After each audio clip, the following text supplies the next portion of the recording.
The Somali government hopes that the oil and gas industry will transform the country's economy.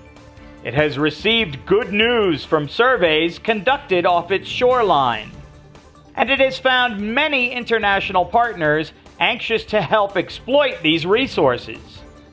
But many challenges lay ahead in turning this potential into a lucrative reality.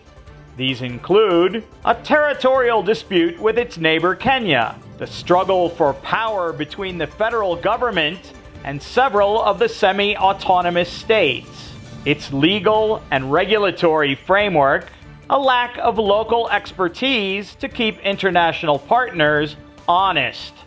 Seismic surveys were carried out by British mineral resource experts Soma Oil and Gas and Spectrum Geo, now called TGS. They found the potential for more than 100 billion barrels of oil and gas offshore. That would be $6 trillion worth of sales at today's prices. But oil and gas isn't just scooped up like fish. More detailed surveys need to be taken to determine where to drill. Environmental considerations, as well as the operation of sea lanes, need to be taken into consideration. Partners need to be engaged, and potential deals need to be scrutinized so that Somalia gets a good return and the work doesn't run into problems. The least expensive oil rig might cost $200 million. The average cost for an offshore rig is about $650 million. Somalia needs partners, not only for their expertise, but for their investment. The exploration and setting up of rigs is known as the upstream phase of the process.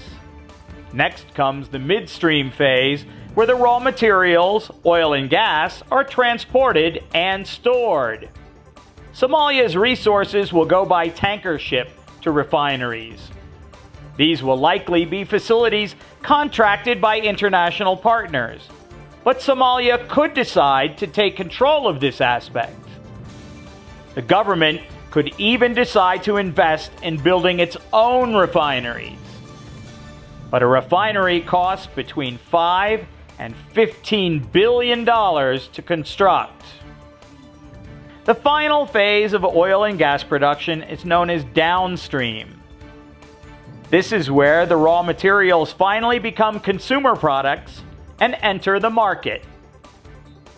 The various products include natural gas, diesel oil, petrol, gasoline, lubricants, kerosene, jet fuel, asphalt, heating oil, LPG, liquefied petroleum gas, as well as a number of other types of petrochemicals.